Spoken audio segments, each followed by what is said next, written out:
할렐루야. 우리 문답 37번째입니다. 하나님의 아들이신 그리스도께서 어떻게 인간이 되었는가?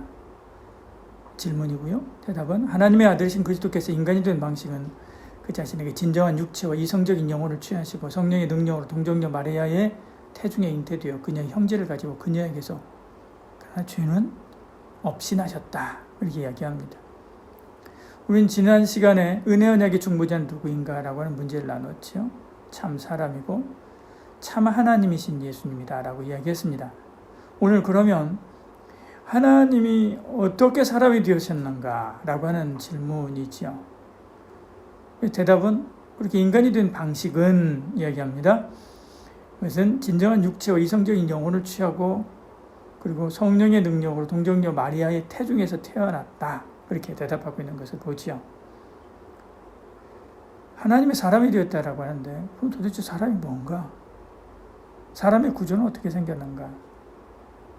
사람에 대해서 어떤 사람은 영과 혼과 육으로 되어 있다라고 말하기도 하고요. 어떤 사람은 영과 육으로 되어 있다라고 말합니다. 이것을 삼분설 그리고 이분설이라고 하는데요. 삼분설은 인간은 몸과 혼과 영으로 되어 있다라고 말합니다. 몸은 물리적인 부분이고요. 혼은 동물적인 부분이고요. 영은 비이성적이고 비물질적인 요소를 말합니다. 몸을 통해서는 물리적인 세계와 연결되고요. 혼을 통해서는 다른 사람들과 연결되고 영을 통해서는 하나님과 관계를 맺는다라고 이야기를 하죠. 사람이 죽으면 몸은 흙으로 가고 혼은 없어지고 영은 부활의 때를 위해서 남아있다라고 말합니다. 그들이 이렇게 말하는 근거는 중요한 근거의 성경 구절은 데살로니가전서 5장 23절하고 히브리서 4장 12절 말씀입니다. 히브리서 4장 12절에 이렇게 말씀하죠. 하나님 말씀은 살아있고 활력이 있어 저희 어떤 날 썬 것보다 예리하여 혼과 영과 관절과 골수를 찔러 쪼개기까지 한다 라고 말하죠. 이 히브리서의 말씀은 인간의 존재를 말하는 것이 아니라 말씀의 능력을 강조 표현하는 수사법이지요. 또 데살로니가전서 5장 23절에 이렇게 이야기합니다. 평강의 하나님이 친히 너희를 온전히 거룩하게 하시고 또 너희의 온 영과 혼과 몸이 우주 예수 그리스도께서 강림하실 때 흠없게 보존되길 원하노라 그렇게 이야기를 하지요. 바울은 지금 그 인간을 설명하는 것이 아니라 그들이 온전하기를 원한다 라고 하는 마음으로 기도하고 있는 것입니다. 데살로니가 사람들을 위해서 기도하고 있는 것입니다. 그래서 후반절에 흠없게 보존되기를 원한다라고 하는 단어가 단수죠. 플라톤은 몸에 영혼이 있고 그 영혼 또 안에 마음이 있다라고 생각했습니다. 이런 철학적인 사고가 기독교에도 들어오게 되는데 그것이 삼분설이죠. 물론 이분설도 영향을 받습니다. 하지만 삼분설도 강하게 영향을 받죠. 당시 데살로니가 성도들은 이런 헬라 철학의 영향을 많이 받은 사람들이었죠. 그래서 그들이 이해하기 쉽도록 그들의 방식을 빌어서 설명한 것입니다. 데살로니가전서 5장 23절은 기도지요. 근데 그것을 확대 해석해서 인간에 대한 설명으로 본 것입니다. 이분설은 사람이 영과 육으로 되어 있다라고 하는 주장이죠. 창세기 2장 7절에 보면 여호와 하나님이 땅의 흙으로 사람을 지으시고 생기를 그 코에 불어넣으시니 사람이 생명이 되니라 그렇게 말씀합니다. 분명히 흙으로 지은 사람과 하나님의 기운이 들어가 생명이 되었다 그렇게 이야기하죠. 이 두 가지를 이야기하고 있는 것입니다. 욥기에서도 이것에 근거해서 이야기합니다. 나의 호흡이 아직 내 속에 완전히 있고 하나님의 숨결이 아직도 내 코에 있느니라. 욥기 32장 8절도 이렇게 이야기합니다. 사람 속에는 영이 있고 그렇게 이야기하죠. 전능자의 숨결이 사람에게 깨달음을 주시나니 그렇게 이야기합니다. 사람이라고 하는 몸하고요. 영을 두 가지를 설명하고 이야기하고 있는 것을 보죠. 인간의 영과 하나님의 영은 또 구분됩니다. 고린도서 2장 11절에 보면 사람의 일을 사람 속에 있는 영 외에 누가 알리요. 여기도 두 가지를 이야기하죠.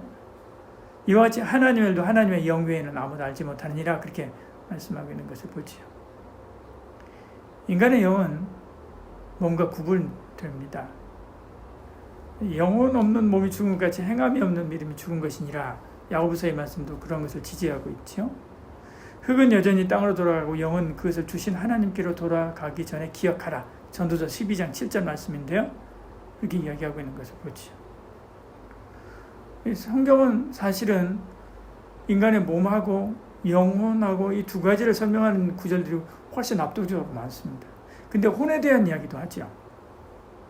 그러면 혼은 뭔가? 혼은 영을 말합니다. 그래서 영혼 그렇게 이야기하는 거죠.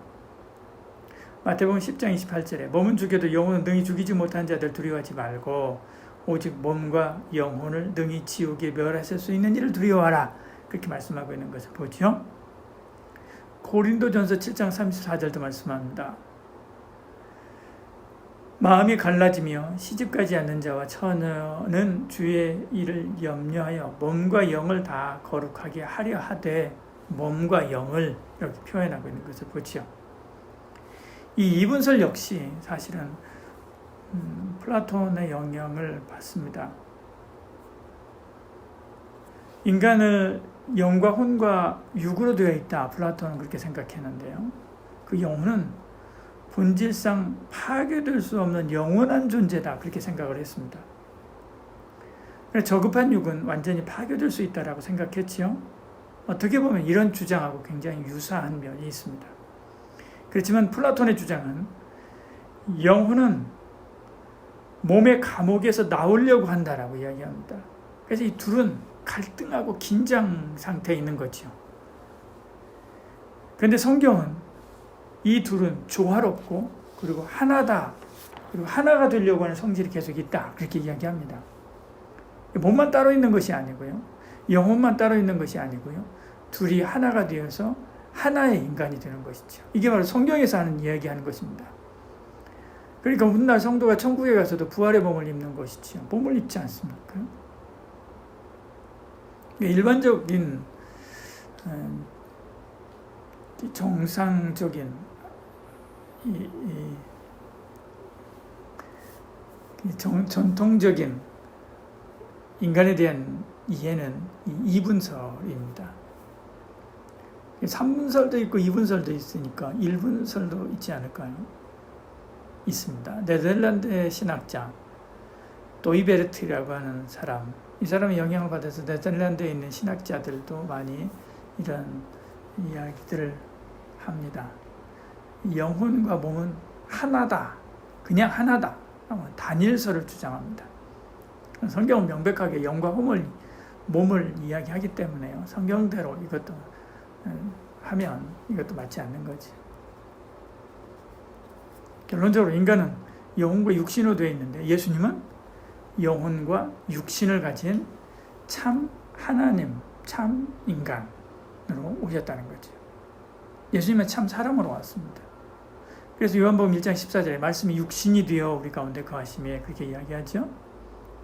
인간이 몸만 있는 것이 아니라 인간의 영혼도 있는 것입니다.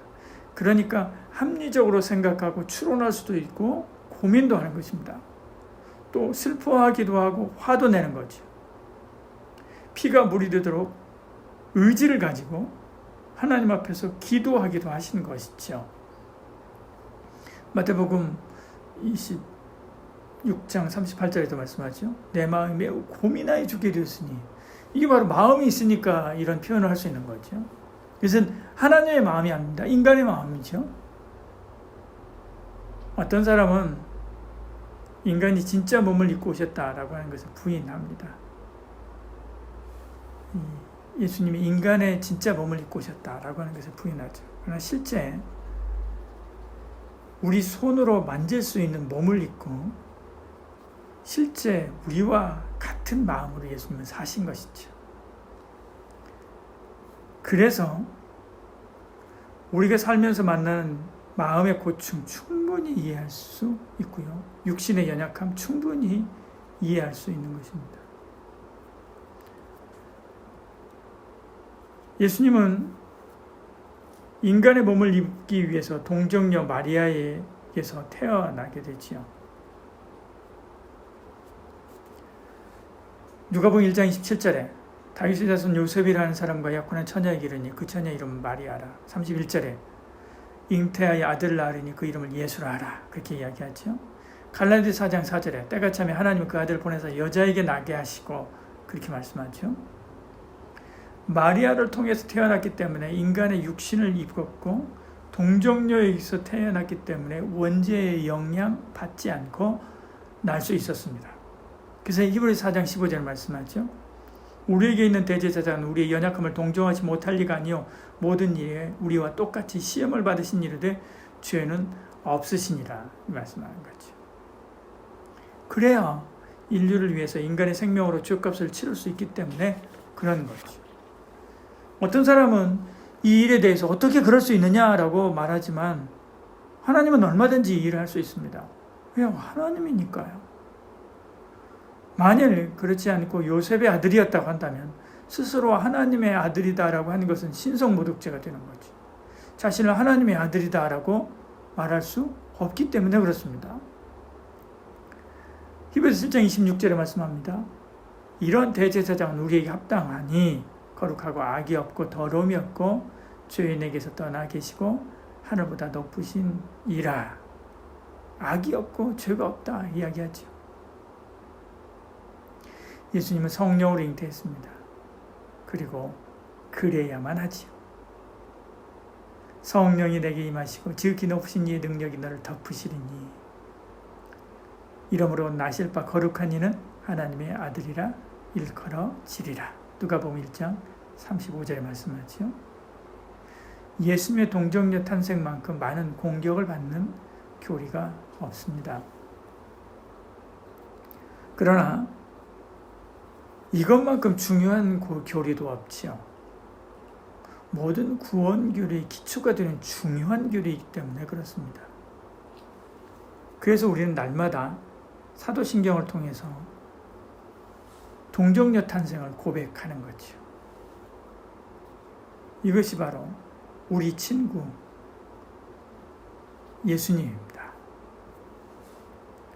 내 말을 알아듣고 내 마음도 알아주고 내 속사정도 이해할 수 있는 천지를 지으신 하나님, 그분이 내 친구죠. 얼마나 영광스러운 일입니까? 그 주님께 감사하며 또 동행하는 저와 여러분 되시기를 축복합니다. 기도하겠습니다. 사랑이 많으신 우리 하나님, 인간이 되신 하나님, 바로 그 예수 그리스도를 알게 하신 것 감사합니다. 그분과 친구 되게 하신 것 감사합니다. 그분과 동행하는 삶을 살 수 있도록 은혜 주신 것 감사합니다. 그 주님과 함께하며 힘들고 고된 이 세상 하나님이 기뻐하는 삶으로 끝까지 완주하여 하나님께 영광 돌리는 저희들 되게 하여 주시옵소서. 예수님 이름 기도합니다. 아멘.